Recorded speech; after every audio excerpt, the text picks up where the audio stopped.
Headlines के प्रायोजक हैं टफ कॉन टीएमटी। अब इंडिया बनेगा extra tough. Electronics item, dam roof furniture, आकर्षक फैंसी लाइट्स पर धमाकेदार ऑफर के लिए जल्दी पहुंचे प्रदीप सेल्स, मकतपुर रोड, गिरिडीह। हड्डी, नस एवं जनरल बीमारियों के इलाज में ना करे विलंब।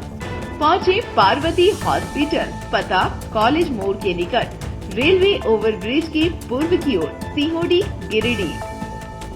पिछले 100 वर्षों से आपके भरोसे का साथी काजिम अली हार्डवेयर, सोमानी के एक्सक्लूसिव शोरूम के साथ सभी प्रकार की टाइल्स, मार्बल, ग्रेनाइट और सैनिटरी आइटम विक्रेता। पता करबला मैदान के सामने, बरवाडी, गिरिडीह। अनीता इलेक्ट्रिक स्टोर लेकर आए हैं ऑफर ही ऑफर। खरीदारी के लिए आज ही पहुंचे। पता बाभन टोली मोड़, गिरिडीह।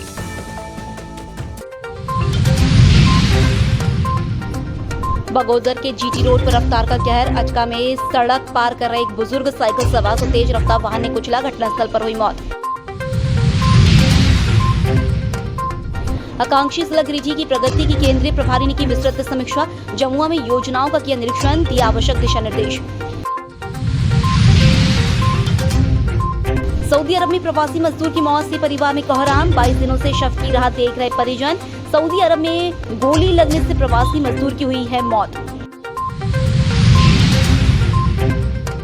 और गिरिडीह जिला अधिवक्ता संघ चुनाव को लेकर 19 नवंबर से नामांकन प्रक्रिया होगी शुरू। चुनावी मैदान में उतरने वाले प्रत्याशी अपने समर्थकों के साथ उत्साहपूर्वक खरीद रहे हैं नामांकन पत्र।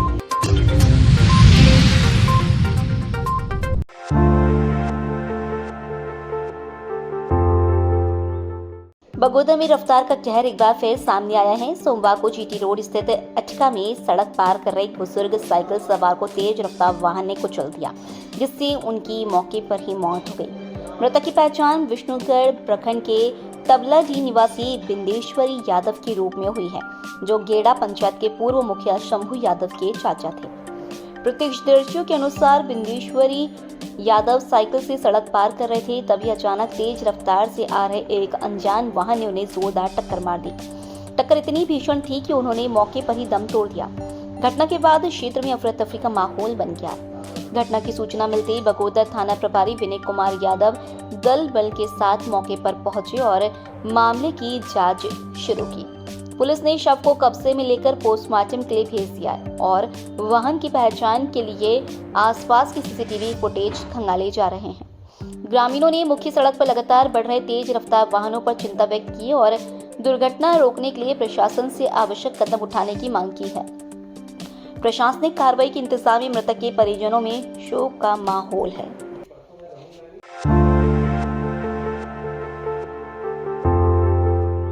गिरिडीह जिले के हिरोजी थाना क्षेत्र स्थित दुराईटांड रेलवे स्टेशन के पास रविवार को एक दर्दनाक हादसा सामने आया, जहां ट्रेन की चपेट में आने से 60 वर्षीय तीतू दास की मौत हो गई। मृतक की पहचान तीतू रविदास के रूप में हुई है। बताया गया कि तीतू का मानसिक संतुलन पिछले कुछ समय से ठीक नहीं था और वह कई दिनों से बीमार भी चल रहा था। घटना की जानकारी मिलते ही परिजन और स्थानीय ग्रामीण मौके पर पहुंचे, जहाँ उनका रो रो का बुरा हाल हो गया। अचानक हुई इस मौत से परिवार और पूरे गाँव में शोक का माहौल फैल गया है। सूचना पाकर हिरोजी थाना पुलिस भी तुरंत घटनास्थल पर पहुंची। पुलिस ने शव को कब्जे में लेकर पंचनामा तैयार किया और आगे की कार्रवाई शुरू कर दी है। मामले की जांच की जा रही है कि तीतू दास पटरी पर कैसे पहुंचे और हादसा किन परिस्थितियों में हुआ।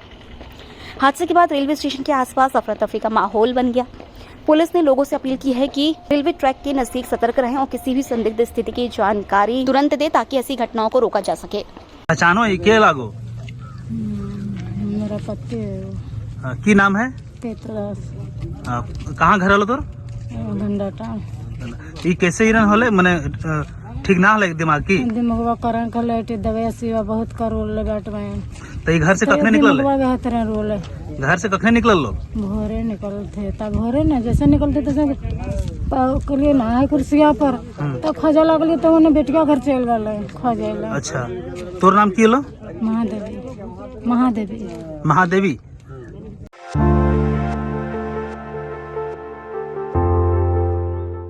आकांक्षी जिला गिरिडीह के केंद्रीय प्रभारी पदाधिकारी सुनील कुमार वर्णवाल सोमवार को परिसदन भवन पहुंचे, जहां उपायुक्त रामनिवास यादव और पुलिस अधीक्षक डॉक्टर विमल कुमार ने उनका स्वागत किया। इसके बाद संग्रहालय सभागार में आकांक्षी जिला एवं प्रखंड रूपांतरण कार्यक्रम की व्यापक समीक्षा बैठक आयोजित की गई। बैठक में स्वास्थ्य, पोषण, कृषि, जल संसाधन, शिक्षा, वित्तीय समावेशन, कौशल विकास और बुनियादी ढांचे से जुड़े कार्यों की प्रगति की विस्तार से समीक्षा की गई। श्री वर्णवाल ने कई क्षेत्रों में जिला के प्रदर्शन को संतोषजनक बताया, जबकि कुछ आयामों में त्वरित सुधार की आवश्यकता पर जोर दिया। उन्होंने निर्देश दिया कि सभी योजनाओं को पारदर्शिता, गुणवत्ता और समयबद्धता के साथ जमीनी स्तर पर लागू किया जाए। स्वास्थ्य क्षेत्र में गर्भवती महिलाओं का पंजीकरण, बच्चों का पूर्ण टीकाकरण, संस्थागत प्रसव, माल न्यूट्रिशन नियंत्रण और डायबिटीज, हाइपरटेंशन की नियमित जांच को प्राथमिकता देने की बात कही गई। शिक्षा विभाग को स्कूलों में पेयजल, विद्युत शौचालय, बाउंड्री वॉल और पठन पाठन सुधारने के निर्देश दिए गए। समीक्षा के बाद उन्होंने आकांक्षी प्रखंड जमुआ का दौरा किया और आयुष्मान आरोग्य मंदिर व विद्यालयों का निरीक्षण किया। यहाँ उन्होंने स्वास्थ्य सुविधाओं, छात्रों की उपस्थिति, मध्याह्न भोजन, स्वच्छता व्यवस्था और स्कूल प्रबंधन की स्थिति का जायजा लिया। उन्होंने कहा कि योजनाओं एवं शैक्षणिक कार्यक्रमों को प्रभावी तरीके से लागू किया जाए ताकि अंतिम व्यक्ति तक लाभ पहुंच सके। निरीक्षण के दौरान उप विकास आयुक्त, अनुमंडल पदाधिकारी, समाज कल्याण पदाधिकारी, जनसंपर्क पदाधिकारी, सिविल सर्जन एवं अन्य वरीय अधिकारी उपस्थित थे।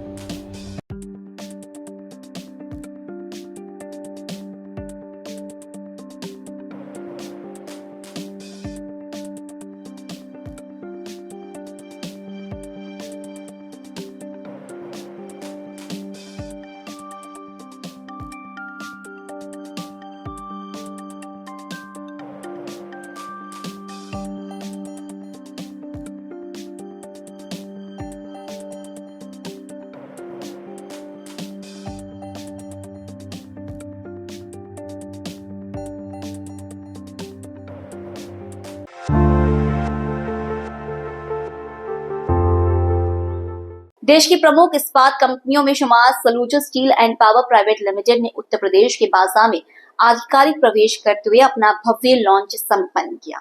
इस अवसर पर कंपनी ने 15 नवंबर 2025 को सिगरा स्थित होटल कैस्टलो में भव्य डीलर एवं डिस्ट्रीब्यूटर मीट आरंभ का आयोजन किया। कार्यक्रम के मुख्य अतिथि कंपनी के डायरेक्टर सतविंदर सिंह सलूजा थे, जिन्होंने अपने संबोधन में कंपनी की गुणवत्ता आधारित उत्पादन नीति, मजबूत वितरण नेटवर्क और भविष्य की विस्तार योजनाओं पर विस्तार से चर्चा की। उन्होंने कहा कि यूपी के तेजी से बढ़ते निर्माण क्षेत्र में सलूजा स्टील की महत्वपूर्ण भूमिका होगी। इस लॉन्च इवेंट में उत्तर प्रदेश के विभिन्न जिलों से पहुंची लगभग 200 डीलर व डिस्ट्रीब्यूटर ने भाग लिया।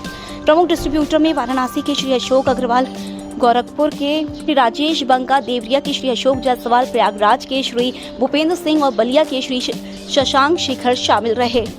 कार्यक्रम के दौरान उत्कृष्ट कार्य करने वाले कई डीलरों को सम्मानित भी किया गया। कंपनी के वरिष्ठ अधिकारी श्री राहुल, श्री हरप्रीत, श्री निशांत और श्री अजय लाल भी उपस्थित रहे। अंत में sales head UP Shri Arvind Tiwari ने सभी अतिथियों का धन्यवाद ज्ञापित करते हुए उत्तर प्रदेश में कंपनी की सफल यात्रा की आशा व्यक्त की।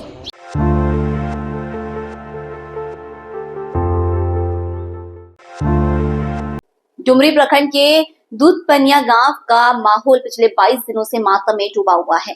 गांव के प्रवासी मजदूर विजय कुमार महतो की मौत 24 अक्टूबर 2025 को सऊदी अरब में गोली लगने से हो गई थी। इतने दिनों बाद भी विजय का शव भारत नहीं लाया जा सका है। अचानक हुई इस घटना ने पूरे परिवार को गहरे सदमे में डाल दिया है। सबसे बड़ा दर्द यह है कि इतने दिनों बाद भी विजय का शव भारत नहीं लाया जा सका।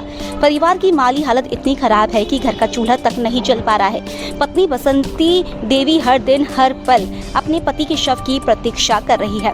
उन्होंने सरकार से पति का शव जल्द से जल्द भारत भेजने और मुआवजा देने की गुहार लगाई है, ताकि परिवार का भविष्य किसी तरह सुरक्षित रह सके। बसंती देवी ने बताया कि उनके पति सऊदी अरब की Hyundai engineering and construction company में काम करते थे। घटना से 9 दिन पहले 15 अक्टूबर की शाम विजय ने वॉइस मैसेज भेजा था। मैसेज में उन्होंने कहा था, पुलिस किसी और पर गोली चला रही थी, लेकिन गोली गलती से मुझे लग गई। इसके बाद उन्हें अस्पताल ले जाया गया, जहां 24 अक्टूबर को उनकी मौत हो गई। परिजन और ग्रामीण इस घटना से बेहद आहत हैं। उनका कहना है कि सरकार को तत्परता दिखाते हुए शव को जल्द से जल्द भारत लाने की प्रक्रिया पूरी करनी चाहिए, ताकि परिवार अंतिम संस्कार कर सके और न्याय की मांग आगे बढ़ाई जा सके। फिलहाल विजय के परिवार की पीड़ा इस बात का प्रमाण है कि विदेश में काम करने वाले गरीब मजदूरों की सुरक्षा को लेकर अभी भी कई गंभीर सवाल खड़े हैं।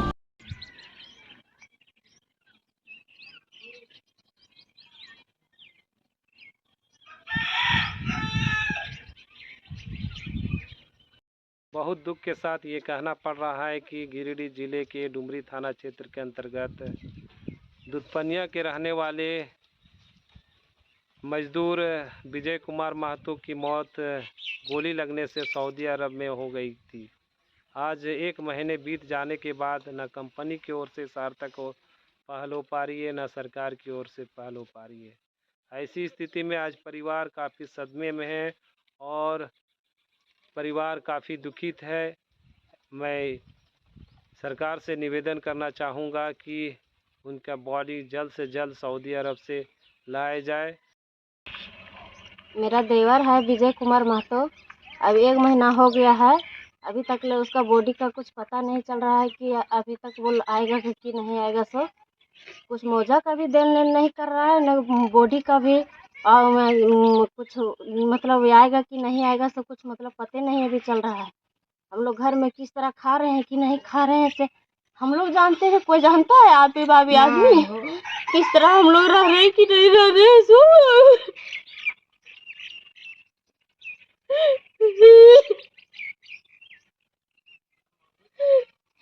अभी भाभी आदमी लोग कहता है कि इतना दे रहा, लेकिन अभी तक लोग को दिल का बात ही नहीं होता। गिरिडीह जिला अधिवक्ता संघ चुनाव 2025-27 को लेकर निर्वाचन समिति द्वारा तिथि घोषणा के साथ ही चुनावी सरगर्मी तेज हो गई है। जारी अधिसूचना के अनुसार नामांकन पत्र वितरण की प्रक्रिया 13 नवंबर से 18 नवंबर तक चलेगी। प्रतिदिन सुबह 11 बजे से शाम 4 बजे तक नामांकन पत्र खरीदने का सिलसिला जारी है। चुनावी मैदान में उतरने वाले प्रत्याशी अपने समर्थकों के साथ उत्साहपूर्वक नामांकन पत्र खरीद रहे हैं और नामांकन दाखिल करने की तैयारी में जुटे हैं। नामांकन दाखिल करने की अंतिम तिथि 19 नवंबर से 22 नवंबर निर्धारित की गई है।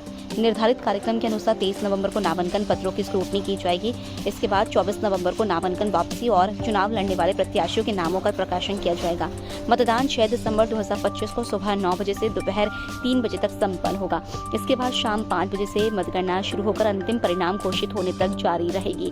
जिला अधिवक्ता संघ के इस चुनाव को लेकर अधिवक्ताओं में खासा उत्साह देखा जा रहा है। संगठन में नई नेतृत्व टीम चुनने को लेकर तैयारी और चर्चाएं जोर पकड़ चुकी हैं।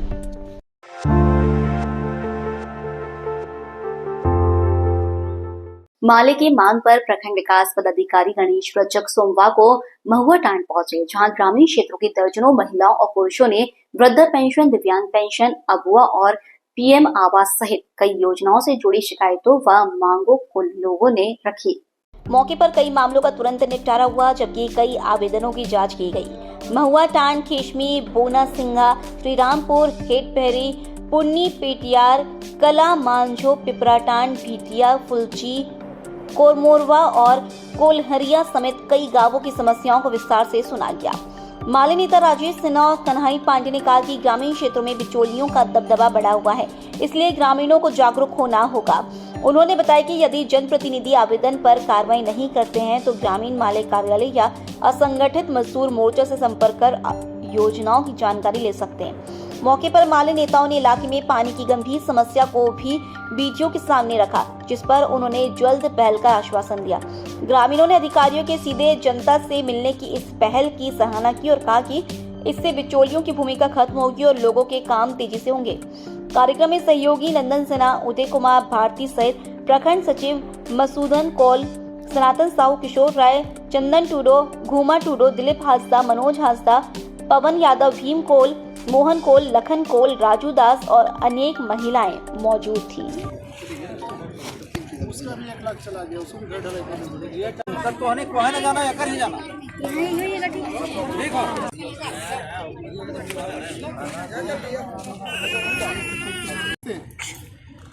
इस स्तर से चूंकि जिला स्तर की चीज है तो पोल्यूशन कंट्रोल बोर्ड,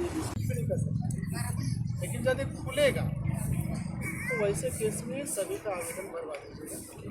जिनको नहीं मिला होगा, पैसा खत्म पहले बार कितने गया था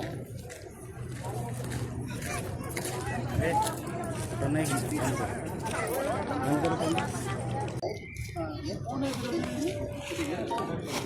उसका भी 1 लाख चला गया, उसको भी घर ढलाई करनी पड़ेगी। एयरटेल में आया ना या बोलेगा कि लिखने पढ़ने बोलेगा फोन से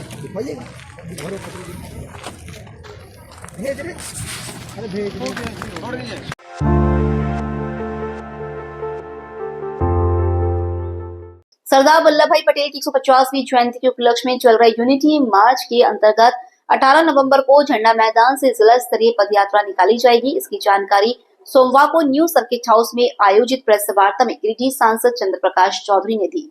सांसद ने बताया कि पदयात्रा झंडा मैदान से शुरू होकर बरगंडा, मगरपुर, सरजैसी मार्ग होते हुए वापस झंडा मैदान में समाप्त होगी। पदयात्रा का नेतृत्व स्वयं सांसद चंद्र प्रकाश चौधरी करेंगे। इस कार्यक्रम में विभिन्न कॉलेजों के एनसीसी एवं एनएसएस के कैडेट, स्वयं सेवक और बड़ी संख्या में युवा शामिल होंगे। उन्होंने बताया कि लौह पुरुष सरदार पटेल की 150वीं जयंती पर राष्ट्रव्यापी स्तर पर यह अभियान मेरा युवा भारत एवं राष्ट्रीय सेवा योजना के संयुक्त तत्वाधान में आयोजित किया जा रहा है। इसी क्रम में गिरिडीह में भी यह महत्वपूर्ण आयोजन किया जा रहा है। सांसद चौधरी ने कहा कि जिला स्तरीय कार्यक्रम के बाद 26 नवंबर से 6 दिसंबर तक गुजरात के करमसद से स्टेच्यू ऑफ यूनिटी तक 150 किलोमीटर की राष्ट्रीय पदयात्रा निकाली जाएगी, जिसमें देश भर से चयनित युवा शामिल होंगे। मौके पर जिला युवा कार्यक्रम पदाधिकारी रवि कुमार मिश्रा, गिरिडीह कॉलेज की प्रोफेसर डी.के. वर्मा, सलाहकार मोहम्मद सनाउल अंसारी, भाजपा प्रदेश मंत्री कामेश्वर पासवान, आजसू महिला मोर्चा जिलाध्यक्ष प्रियंका शर्मा सहित कई लोग उपस्थित थे। सरदार वल्लभ भाई पटेल के 150वें जयंती के अवसर पर पूरे देश में हर एक जगह पर मेरा युवा भारत के तहत एक पद यात्रा का कार्यक्रम जो कल 18 तारीख को झंडा मैदान से होते मुकुंद मार्ग, टावर चौक, दरबान चौक से फिर से झंडा मैदान पहुंचेगा, वो संपन्न होगा। इसमें राष्ट्रीय एकता दिवस के अवसर पर हम लोग हर वर्ष मना रहे हैं और इस वर्ष विशेष रूप से 150 वर्ष पूरे होने पर पूरे देश में पदयात्रा का कार्यक्रम किया गया एक जगह पर और इससे एक संदेश जाएगा कि हमारे पूरा राष्ट्र एक मंच पर है और राष्ट्रीय युवा दिवस के रूप में हम लोग मना रहे हैं ताकि हमारे युवा संगठित रहें और राष्ट्र निर्माण में सभी लोग